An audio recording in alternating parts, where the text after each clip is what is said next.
Hello बच्चों, कैसे आप लोग? आई होप कि आप लोग स्वस्थ हैं, बस है पढ़ाई में व्यस्त हैं। So once again I welcome to all of you एक नए उम्मीद के साथ, एक नए वीडियो के साथ। आज इस वीडियो में एकदम दमदार धुएंधार होने वाला वीडियो भी है। इस वीडियो में हम लोग डिस्कस करने रे ऑप्टिक्स में बहुत ही दमदार, बहुत ही क्रूशियल टॉपिक के बारे में हम लोग डिस्कस करने जा रहे हैं। शिफ्टिंग ऑफ ऑब्जेक्ट रेयर और डेंसर मीडियम में। तो प्रीवियस लेक्चर में हम लोग उससे रिलेटेड फार्मा किए थे, उससे रिलेटेड कुछ क्वेश्चन भी किए थे। तो रिमेनिंग क्वेश्चन आई प्रॉमिस कि इस वीडियो में हम लोग डिस्कस करने वाले हैं। सो वीडियो कंटिन्यू आप देखें, हर माइक्रो सेकेंड में आपको कुछ ना कुछ सीखने को मिलेगा, क्योंकि मेरा मकसद ये पढ़ाना नहीं है, सिखाना है। ओके, सो हम लोग का चल रहा है क्या चल रहा था टॉपिक? हम लोग का टॉपिक एक चल रहा है, अगर ऑब्जेक्ट डेंसर में हो तो ऑब्जर्वर और रेयरर में हो तो ऑब्जर्वर जब ऑब्जेक्ट को देखेगा तो अपना जो एक्चुअल पोजीशन हो एक्चुअल पोजीशन पे नहीं दिखाई देता, कुछ अलग पोजीशन दिखाई देता है।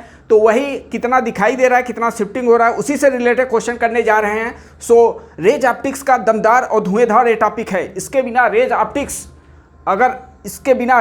अगर नहीं पढ़े इसको तो पढ़ना न पढ़ना सब इक्वल है। सो ये टॉपिक जरूर से जरूर पढ़ें रे ऑप्टिक्स में। ओके, बिकॉज जेईई एडवांस और नीट और lot of the examination competitive exam ये सब पूछते रहते हैं। Okay, so let's next question लेते हैं। क्या है क्वेश्चन, समझना ध्यान से। जो हम लोग टॉपिक कवर किए उसी से रिलेटेड बात करने जा रहा हूँ। ओके, सो क्वेश्चन क्या है एक बार देखें।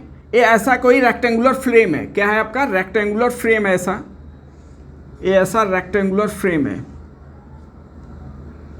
ओके, ये फ्रेम ऐसा है।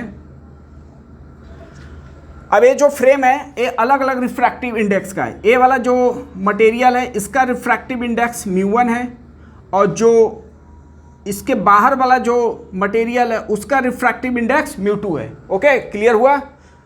तो और जो बाहर वाले का जो डायमेंशन दिया है वो L2 है, इसका डायमेंशन है L2, और अंदर वाले का जो डायमेंशन दिया हूँ वो है L1। क्या है बेटा? L1। ओके, सो फ्रेम आप समझ गए, ऐसा कोई मटेरियल है, ग्लास ही समझ सकते हैं। तो एक ग्लास है, एक ग्लास जो है इसका रिफ्रैक्टिव इंडेक्स क्या दिया है? μ1। ओके, मतलब ग्लास ही पूरा बना। और जो इसके बाहर वाला मटेरियल है इसका रिफ्रैक्टिव इंडेक्स क्या दे दिया है? L2। और यहाँ पे कोई एक ऑब्जेक्ट रखा है, कहाँ पे एक ऑब्जेक्ट यहाँ पे रखा है, ये मेरा ऑब्जेक्ट है, ये क्या है? ऑब्जेक्ट है। और ऑब्जर्वर कहाँ पे है बेटा? ऑब्जर्वर अपना यहाँ पे है, ये ऑब्जर्वर है। ओके, ऑब्जर्वर यहाँ से इसको ऑब्जर्व कर रहा है। ऑब्जर्वर क्या लिखा है? ये ऑब्जर्वर, सही है।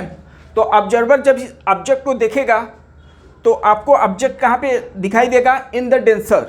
तो इन डेंसर के लिए हम लोग डेरिवेशन कर चुके हैं, फार्मूला हम लोग के पास अवेलेबल है। तो क्वेश्चन में ये पूछा है, बी केयरफुल, क्वेश्चन में क्या पूछा है समझना ध्यान से, कि अगर ऑब्जेक्ट में शिफ्टिंग नहीं हुआ तो L1/L2 का रेशियो कितना होगा? ओके, सो क्वेश्चन क्या लिखा है? If there is no shifting of object, अगर ऑब्जेक्ट का शिफ्टिंग नहीं हो रहा है, मतलब नेट जो शिफ्टिंग हुआ उसको जीरो कर देना।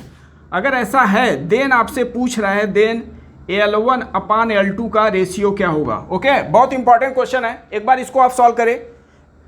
अब मैं इसको सॉल्व करने जा रहा हूँ। ओके, सो जो क्वेश्चन में बोल रहा है वही करना है, तामझाम और नहीं करने की जरूरत है। ओके, क्वेश्चन में ही आपका क्वेश्चन का सलूशन क्वेश्चन में ही है। ओके, इतना घबराने की जरूरत नहीं है। तो क्वेश्चन में क्या बोला है? जो नेट शिफ्टिंग होना चाहिए वो क्या है? 0। तो वही मैं भी कर दे रहा हूँ। तो क्या होगा, इसके वजह से जो शिफ्टिंग हुआ, दो मटेरियल है, इसमें एक मटेरियल ए हो गया, एक मटेरियल, तो दोनों की वजह से शिफ्टिंग क्या कर देना है? नेट 0 कर देना। ओके, नेट क्या कर देना है? 0। तो दो शिफ्टिंग हो रहा है, तो नेट जो शिफ्टिंग लिखूंगा मैं, नेट शिफ्टिंग जो होगा वो 0। समझ में आया? तो नेट शिफ्टिंग होगा दो मटेरियल से। इधर से आप ऑब्जर्व कर रहे हो तो एक इतना हो गया डेंसर मीडियम, ए भी हो रहा है, ये दोनों सेम ही है, और एक इसके, मतलब 1 मटेरियल 2 मटेरियल दोनों से हो रहा है। अब 1 के वजह से मैं शिफ्टिंग लिख रहा हूँ। क्या लिख रहा हूँ? शिफ्टिंग। नेट शिफ्टिंग आपको क्वेश्चन में बोल दिया, नेट शिफ्ट क्या है? 0 है। इतना क्लियर है कि नहीं? 0 है तो नेट शिफ्टिंग सबके वजह से करो, दोनों मटेरियल की वजह से नेट शिफ्टिंग करो। तो 1 की वजह से अगर करूँ मैं तो क्या है? शिफ्टिंग का फार्मूला क्या था? H एक्चुअल, फार्मूला क्या था? H actual into 1 - 1/μ। ये क्या था? H शिफ्टिंग का, यही आपका शिफ्ट का फार्मूला था। इतना था कि नहीं? यस या नो? अगर है तो इसी में रखो यार। एच एक्चुअल कितना है, वन मटेरियल के लिए L1 है, और रिफ्रैक्टिव इंडेक्स इसका क्या है, μ1 है। इतना है कि नहीं। अब दूसरे मटेरियल के लिए हम लोग लिखते हैं, दूसरे मटेरियल के लिए। अब मुझे बताओ दूसरे मटेरियल के लिए क्या लिखा जाए। इतना भी है, इतना भी है, तो चेक करते हैं इसका डायमेंशन कितना है पहले। ओके, पूरा क्या है L1 L2 है, और अंदर वाला क्या है L1 है। तो जब L1 को माइनस करेंगे तो कितना आएगा, ये पूरा जो पोर्शन आएगा इसको मिला के ये जो पोर्शन आएगा वो कितना आ जाएगा, L1 L2 माइनस L1। ये वाला पोर्शन कितना आ जाएगा, L2 माइनस L1 अपान में 2 आ जाएगा। और ये भी अपना क्या है, L2 माइनस L1 अपान में 2। ये ज्योमेट्री से मैं कर लिया। ओके, दोनों आइडेंटिकल है तो उसको अब दोनों को ऐड करोगे तो क्या आ जाएगा, L2 माइनस L1 आ जाएगा। तो ये वाला जो वैल्यू हुआ H एक्चुअल, इसके लिए क्या हो रहा है, L2 माइनस L1 इंटू क्या लिखूंगा, 1 माइनस इसी का refractive index 1 minus 1 upon μ2 will be 0। बोलो यस या नो। इतना है। अब इतना जब हो गया बेटा तो इसके बाद तो मैथ्स है, और मैथ का कैलकुलेशन आपके अंदर तो पूरे खून में दौड़ रहा है, खून में। कोई क्वेश्चन अगर दे दिया तो आप उसके लिए बहुत एग्रेसिव है सॉल्व करने के लिए। चलो अब इसको सॉल्व करते हैं, चलो अब इसको सॉल्व करते हैं। सो अब इसको सॉल्व करें, मैं भी इसको सॉल्व करने जा रहा हूँ। क्या निकालना है आपको, L2 अपान में L1 अपान L2 का वैल्यू निकालना है। ओके, तो इसको मैं क्या किया, उस साइड में लेके जा रहा हूँ। तो L1 1 माइनस 1 अपान म्यू, यहाँ पे कैलकुलेशन इंपॉर्टेंट है। ओके, सो कैलकुलेशन से कभी आप डरे ना बेटा, कैलकुलेशन आपको स्ट्रांग करता है, रियल में स्ट्रांग जो करता है आपको कैलकुलेशन। तो आप जितना से जितना हो सके आप मैनुअली क्वेश्चन को टारगेट करें, मैनुअली क्वेश्चन को डील करें, मैनुअली क्वेश्चन को आप लिखें। आना ना आना वो अलग बात है, जितना आप लिखेंगे उतना आपका मैनुअली स्पीक बढ़ेगा। ओके, सो वही आपको करना है। नाउ ए डे स्टूडेंट क्या कर रहे हैं, ऑनलाइन पे भीड़े पड़े हुए हैं, ऑनलाइन पे वीडियो देख रहे हैं, सो भी रहे हैं, सब कुछ हो रहा है, मैनुअली कुछ कर ही नहीं रहे। सब लग रहा है कि उनके फेवर में चला, देख रहे हैं, लगता है कि सब कुछ आ ही रहा है, लेकिन जब एग्जाम पे बैठने, जब उनको दिया जाता है क्वेश्चन, हवा गुम हो जाता है बेटा। यही रीज़न है कि आप मैनुअली उस पर आप फोकस नहीं किए हो। ओके, सो अपने माइंड को आप ब्रॉड करो। ब्रॉड करने का बेस्ट तरीका है कि अपने आप को आइसोलेट करो, अपने आप को केवल बुक की पढ़ाई के ही नॉलेज को गेन करो। ओके, चलो करते हैं इसको। इधर जाएगा तो माइनस हो जाएगा, तो ये कितना आ जाएगा, L2 माइनस L1 कितना आ जाएगा, L2 माइनस L1, और ये हो जाएगा 1 अपान μ2। इतना होगा कि नहीं। ओके, मुझे किसका वैल्यू निकालना है बेटा, L1 अपान L2 का वैल्यू, L1 अपान L2। इसको माइनस से अगर मल्टीप्लाई कर दिया तो क्या हो जाएगा, इसको अगर माइनस से मल्टीप्लाई किया तो इसको मैं ऐसे लिख रहा हूँ, इसको लिख दिया L1 माइनस L2। ओके, तो साइन चेंज हो जाएगा। अब ये पूरा पोर्शन को मैं डिवाइड में लेके जा रहा हूँ, L1 क्या राइट साइड में लेके जा रहा हूँ। समझना ध्यान से, 1 माइनस 1 अपान μ1 हुआ, अपान में क्या लिखोगे, 1 अपान 1 माइनस μ2 इक्वल टू क्या लिखेंगे, L1 माइनस L2 अपान में L1। ये डिनोमिनेटर में डिवाइड में जाएगा, तो डिवाइड में जैसे ही गया तो आपको मिला क्या बेटा, L2 अपान में L1। चेक करो इतना मिलेगा कि नहीं मिला। अब इसको सॉल्व करना है, और सॉल्व भी आपको अलॉटमेंट जो टाइम है उसी में सॉल्व करना है बेटा, तो स्पीड भी आपको मेंटेन बनाना है।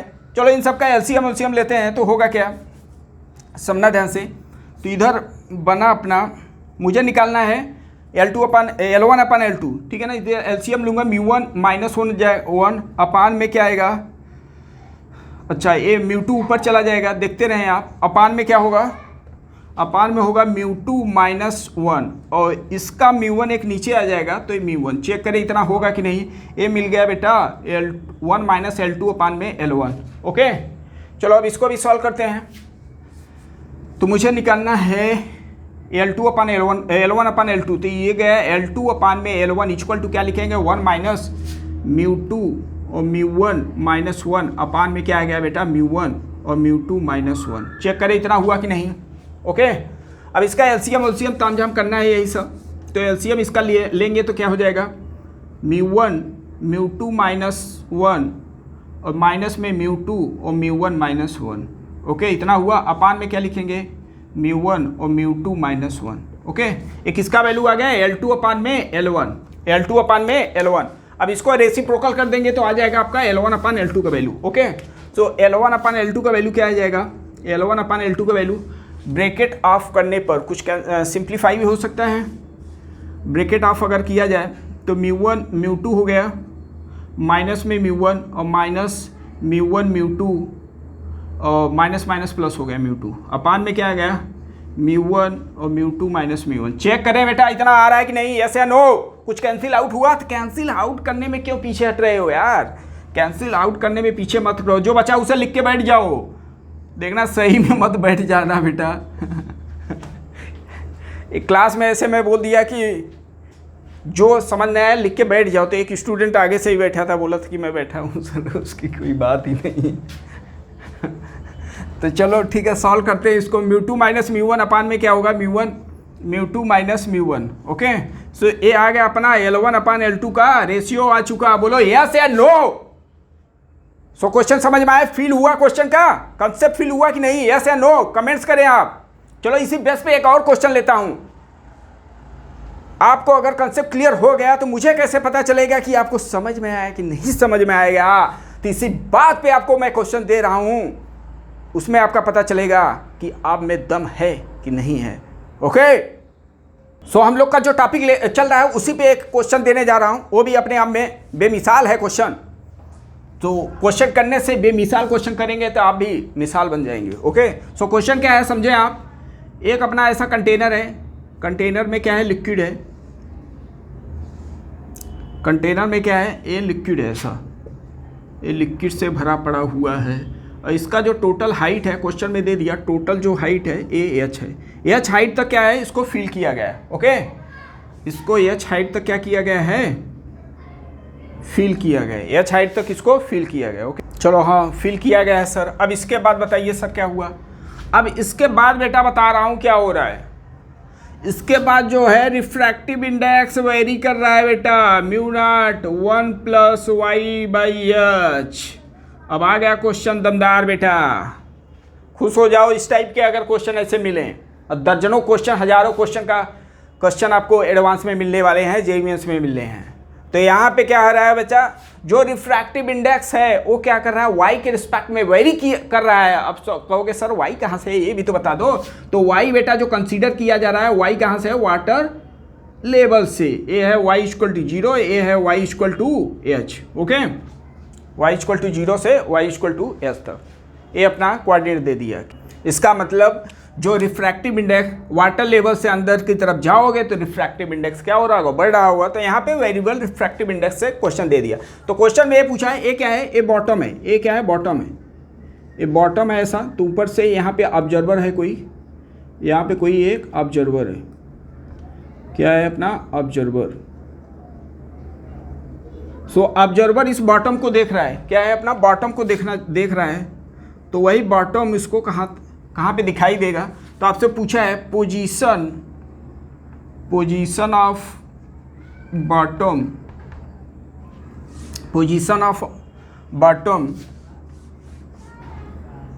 ऑब्जर्व बाय ऑब्जर्वर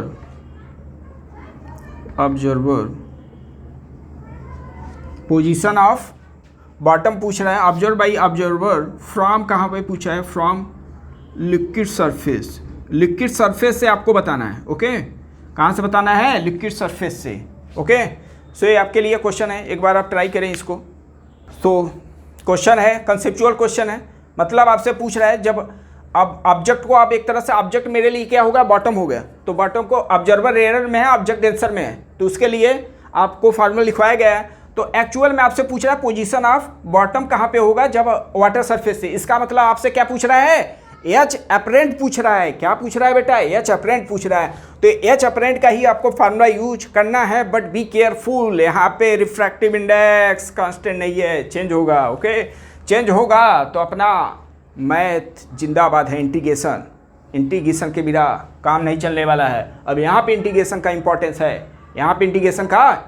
है, तो फिजिक्स अगर स्टार्ट कर रहे हैं तो फंडामेंटल जो रिक्वायरमेंट है, इंटीग्रेशन जो आपके मैथ का रिक्वायरमेंट है उसको फिल करें, अदरवाइज आपको बहुत प्रॉब्लम आने वाला है। अगर एस्पिरेंट हैं, रियल में एस्पिरेंट है नीट, आईआईटी और जेईई, तो उससे अलर्ट होना बहुत ज़रूरी है। आईआईटी के स्टूडेंट तो चलो कल ही ले रहे हैं, तो नीट को स्टूडेंट को थोड़ा आपको मेहनत करना पड़ेगा। जितने भी बेसिक मैथ है उसको स्ट्रांग करो, बिकॉज इतना दिन से मैं पढ़ा रहा हूँ। स्टूडेंट का मेन, बायो वालों के स्टूडेंट का मेन प्रॉब्लम होता है सिंप्लीफिकेशन और मतलब मैथ। और मैथ को अवॉइड करते करते वो क्या करते हैं, पूरा फिजिक्स ही रट लेते हैं। ये तो ऐसा नहीं करना है।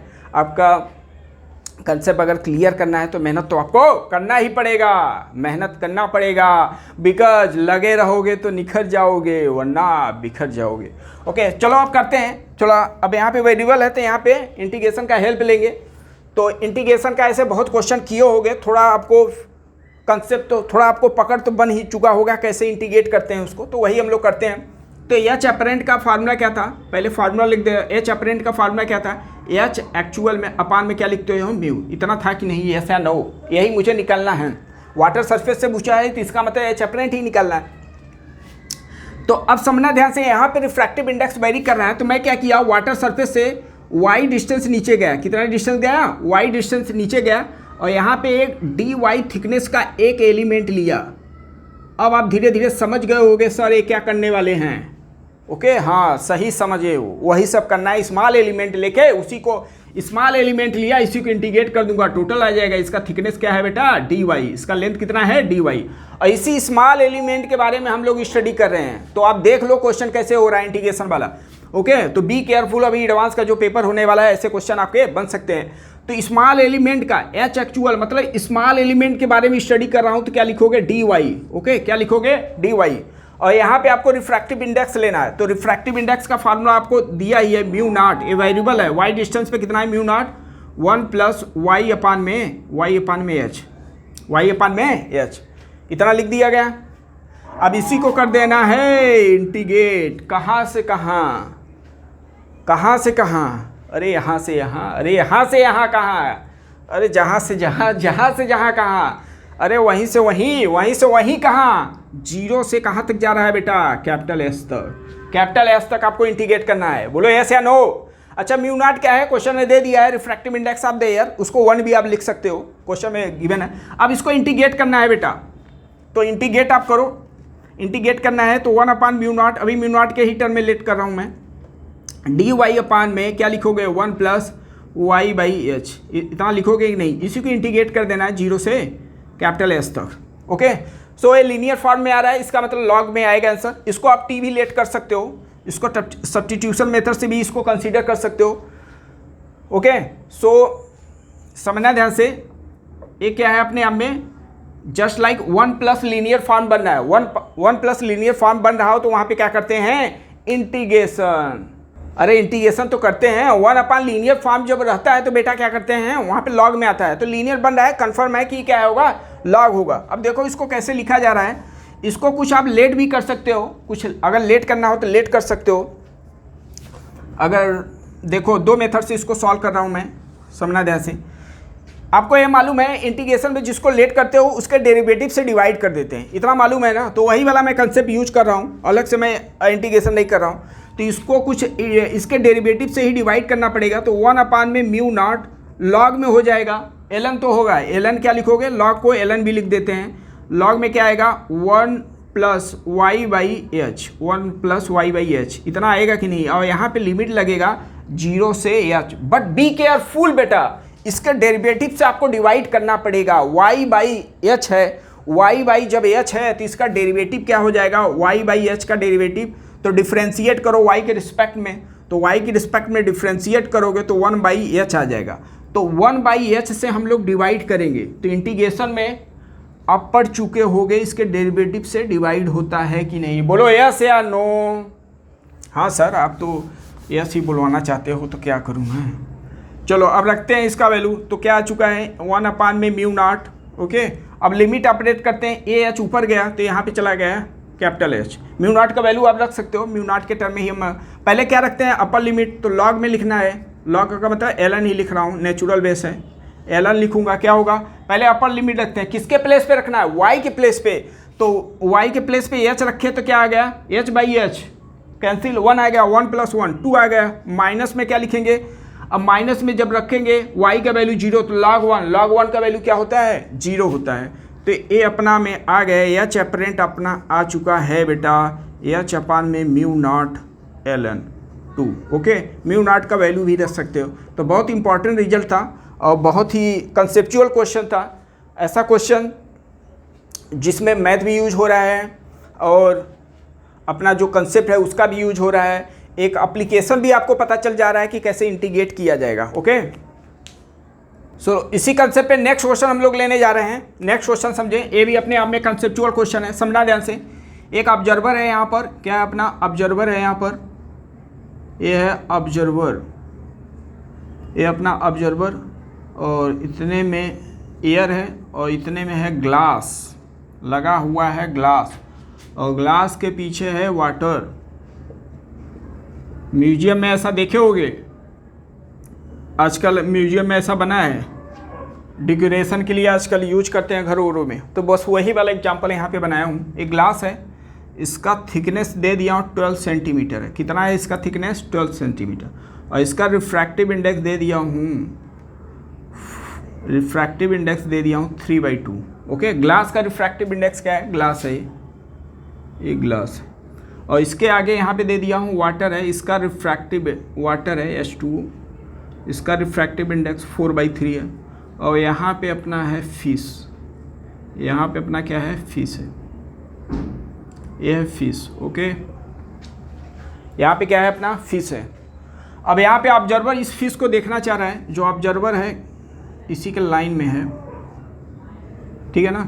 ये जो ऑब्जर्वर है 6 सेंटीमीटर पे, कितने डिस्टेंस पे? 6 सेंटीमीटर। कहाँ से? ग्लास से। ओके, सो ऑब्जर्वर इस फिश को देखना चाह रहा है, तो वही आपसे पूछा है फिश का पोजीशन क्या होगा from the observer, from the observer से कितने डिस्टेंस पे होगा, ठीक है ना। तो position of fish, position of fish from कहाँ से? ऑब्जर्वर से आपको बताना है। कहाँ से बताना है आपको? ऑब्जर्वर। ओके, सो एक बार आप ट्राई करें, मैं इसको सॉल्व करने जा रहा हूँ, और जो मेथड बता रहा हूँ बहुत ही इंपॉर्टेंट मेथड है और बहुत ही क्रूशियल मेथड है, उसी का आप यूज करें। ऑलरेडी आपको मालूम है, बट एक बार और मैं डिस्कस कर दे रहा हूँ। अच्छा, आप जब ऑब्जर्वर रेयर में हो, ऑब्जेक्ट डेंसर में हो, तो आपको मालूम है एच अपरेंट का फार्मूला क्या होता है? एच एक्चुअल अपन में म्यू, वही वाला आपको फार्मूला यूज करना है। बट बी केयरफुल, यहाँ पे अलग अलग मीडियम दे दिया है। कौन सा मीडियम दिया है? अलग अलग मीडियम दिया है। ओके, तो कैसे करना है? जो एच अपरेंट हाइट होगा, या अपरेंट अब यहाँ पे लेंथ में यूज कर रहा हूँ बिकॉज हॉरिजॉन्टल है, तो अपरेंट जो लेंथ होगा, या अपरेंट डिस्टेंस भी बोल सकते हो, अपरेंट डिस्टेंस जो होगा, ठीक है ना। अपरेंट जो डिस्टेंस होगा उसको कैसे लिखना है? पहले तो 6 को कैसे लिखना है? एयर में है ऑब्जर्वर, ऑब्जर्वर कहाँ पे? एयर में, तो एयर का रिफ्रैक्टिव इंडेक्स 1, ब्रैकेट में लिखना है एच एक्चुअल 6 है, और कहाँ पे है? एयर में, प्लस एच एक्चुअल कितना है इसका? 12, इसका रिफ्रैक्टिव इंडेक्स क्या है? 3/2, प्लस क्या लिखोगे? वाटर आ गया, वाटर का एक्चुअल। अच्छा, ये भी आपको क्वेश्चन में दे दिया है, सपोज दैट 12 सेंटीमीटर। कितना दिया है? 12 सेंटीमीटर। इसको लिख ले, वाटर जो ग्लास से फिश कितने डिस्टेंस पे है? 12 सेंटीमीटर पे एक्चुअल है, ठीक है ना। अब ऐसे इसको भी लिखो, क्या लिखोगे? वाटर का एक्चुअल लेंथ लिखो, वाटर में एक्चुअल डिस्टेंस कितना है? 12 है, अपार में इसी का रिफ्रैक्टिव इंडेक्स 4/3। ये लिखने का तरीका है बेटा।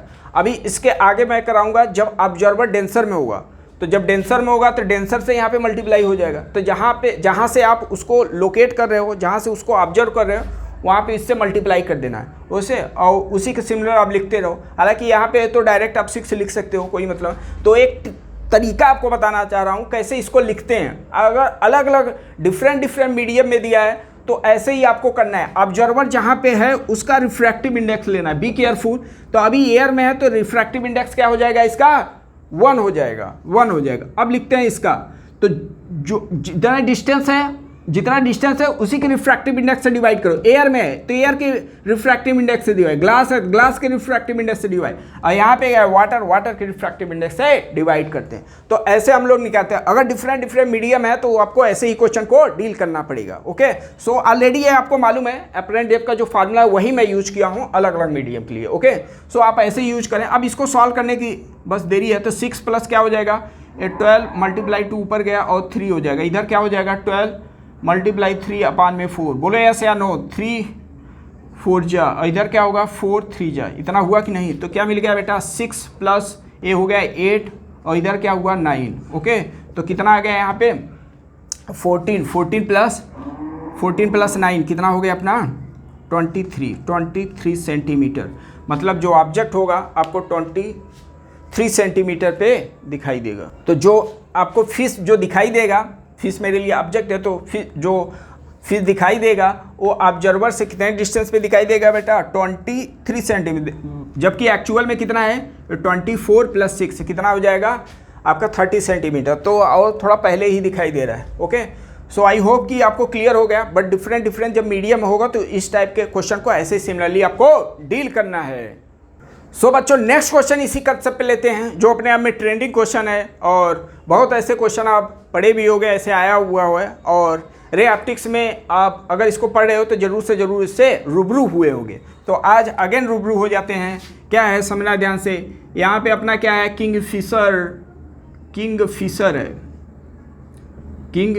है या ये समझ सकते हो कोई बर्ड्स भी हो सकता है, ठीक है ना। और यहाँ पे अपना नदी है, वाटर है, ऐसे समझ लो। वाटर का रिफ्रैक्टिव H2O है, इसका रिफ्रैक्टिव इंडेक्स आपको दे दिया है 4/3 है। ओके 4/3 है। और यहाँ पे मछली जल की रानी है, यहाँ पे ये मूव कर रही है, यहाँ पे ये फ्लोटिंग कर रही है। तो जो मछली है ये क्या है अपना फिश है, और जो फिश है वो ऊपर जा रहे हैं, फिश वो ऊपर जा रहा है 2 मीटर पर सेकेंड से। कितने मीटर पर सेकेंड से? 2 मीटर पर सेकेंड से। और जो किंग फिशर है वो नीचे आ रहा है 3 मीटर पर सेकेंड से। तो आप समझ गए होंगे क्या होने वाला है सर, क्या होने वाला है सर। तो इसका मतलब क्या है, किंग फिशर आप देखते हो ना, किंग फिशर जाके मछली को कैच करता है सर, तो वही वाला सिचुएशन है। ये सब इन सब का स्पीड आपको क्वेश्चन में दे दिया है, तो इस सिचुएशन पर अब इन सब का क्या है एक्चुअल वेलोसिटी है। अब किंग फिशर अगर इस फिश को देखेगा तो इसको एक्चुअल वेलोसिटी से नहीं दिखाई देगा, तो वही आपसे पूछा है velocity of fish observe by, या with respect to kingfisher भी बोल सकते हो, observe by kingfisher. Okay, ये आपको क्वेश्चन में दे दिया है। इस समय आपको बताना है किंग फिशर जब इसको देखेगा तो फिश का वेलोसिटी कितना होगा। एक बार इसको आप पॉज करके ट्राई करें। सो अब इसको मैं एक बार सॉल्व करने जा रहा हूँ और बहुत ही कंसेप्चुअल क्वेश्चन है, ऐसे दर्जनों क्वेश्चन आपको मिलेगा, जरूर से जरूर आपको मिलेगा, उसको ट्राई भी करें। और डाउट्स हो तो क्वेश्चन में अगर डाउट्स भी हो तो कमेंट्स भी करें। अब चलो इसको मैं सॉल्व करने जा रहा हूँ, बहुत ही इंटरेस्टिंग क्वेश्चन है। ओके, सो आपको मतलब जो अभी हम लोग एपरेंट डेप्थ का फार्मूला पढ़ेंगे, हम लोग क्या है डेप्थ में पढ़े हैं, हाइट में पढ़े हैं, अब उसको वेलोसिटी में कन्वर्ट करना है। इसका मतलब हम लोग को डिफ्रेंशिएट करना पड़ेगा। समझ में आया? तो डिफ्रेंशिएट करना पड़ेगा। तो समझो क्या किया, मैं लेट कर लिया ये जो हाइट है, अभी एयर में जो हाइट है वाटर सरफेस से, जो किंग फिशर है कितने हाइट पे है H1 पर, और जो फिश है वाटर सरफेस से कितने हाइट पे है H2 पे, इतना होगा कि नहीं। सो अब समझना ध्यान से, क्या वेलोसिटी पूछा, velocity of fish observe by kingfisher, मतलब वेलोसिटी ऑफ फिश बताना with respect to king Fisher.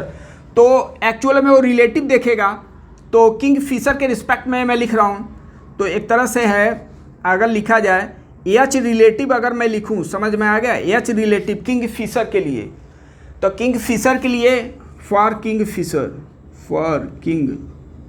Fisher समझना ध्यान से, यहाँ पे इंपॉर्टेंट है समझना।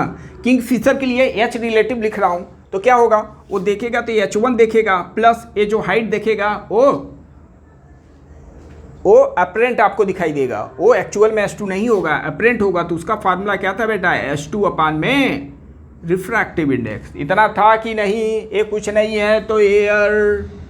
अब इसको सॉल्व करते हैं। अब इसको आपको वेलोसिटी में कन्वर्ट करना है, इसका मतलब कंफर्म हो गया कि यहाँ पे डिफ्रेंशिएट करना पड़ेगा, क्योंकि H1 H2 क्या हो रहा है, टाइम के रिस्पेक्ट में वेरी कर रहा है। चेक करें, इसको मैं डिफ्रेंशिएट कर दिया तो वेलोसिटी आ जाएगा। वेलोसिटी इसको ऐसे लिख लो, d अपान डी एच रिलेटिव अपान में डी टी। ओके, इधर क्या लिखा जाए, dH1 अपान में डी टी, और म्यू तो कांस्टेंट है तो 1 अपान में म्यू बाहर ले लिया, यहाँ पे मिला dH2 अपान में डी टी। बोलो यस या नो। अब ये क्या होगा, तो ये होगा velocity of fish with respect to kingfisher, check करें इतना होगा कि नहीं।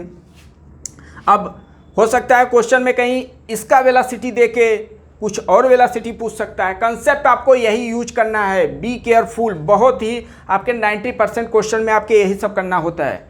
तो मेन मुद्दे पे ही मैं बात कर रहा हूँ। तो H1 अपान H2, तो ये वेलोसिटी किसका हो गया, किंगफिशर का वेलोसिटी, तो किंगफिशर का वेलोसिटी है, बी केयरफुल, यहाँ पे साइन कन्वेंशन के साथ आपको लेना है। चेक करो क्या H1 बढ़ रहा है कि घट रहा है। H1 घट रहा है तो उसको घटने को मैं माइनस लिखूंगा। ये बता रहा है dH1/H2 क्या बता रहा है, वेलोसिटी बता रहा है, तो वेलोसिटी इसका क्या है 3 माइनस, बी केयरफुल, माइनस रहेगा।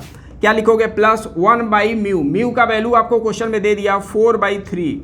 ये क्या बता रहा है, वेलोसिटी ऑफ फिश बोल रहा है, क्योंकि dH2 में dt लिखा है, तो H2 कौन कवर कर रहा है, फिश कवर कर रहा है, तो फिश का भी वेलोसिटी आपको साइन कन्वेंशन के साथ लेना है। H2 क्या हो रहा है, डिक्रीज कर रहा है, तो इसको भी मैं माइनस लूँगा। बोलो यस या नो। सॉल्व कर लेते हैं। -3 इधर कितना हो गया बेटा, माइनस आ गया इधर, तो 3/4 × 2, तो 2 2 जा 4 हो गया, तो -3/2। चेक करो इतना होगा कि नहीं, तो ये आ गया बेटा -9/2 मीटर पर सेकेंड। मतलब kingfisher velocity of fish with respect to kingfisher उसको कितना दिखाई देगा, -9/2 मीटर पर सेकेंड, मतलब 4.5 मीटर पर सेकेंड से इसको दिखाई देगा। ओके, सो आज का टॉपिक इसी पे बच्चों हम लोग कंप्लीट करते हैं। आई होप कि आपको कंसेप्ट क्लियर हुआ होगा। अभी भी अगर कंसेप्ट क्लियर नहीं है तो कंसेप्ट क्लियर करने का कोशिश करें। अगर नहीं क्लियर हो रहा है कंसेप्ट, अगेन कंसेप्ट क्लियर करने का कोशिश करें। फिर भी कंसेप्ट क्लियर नहीं हो रहा है तो ज़रूर से ज़रूर आप कमेंट्स करें, पूछें, ज़रूर से ज़रूर आपको रिस्पांस मिलेगा। ओके, सो नेक्स्ट वीडियो में हम लोग इससे आगे प्रोसीड करेंगे। तब तक के लिए लेते हैं अलविदा। तो सबको सलाम, लेते हैं अलविदा।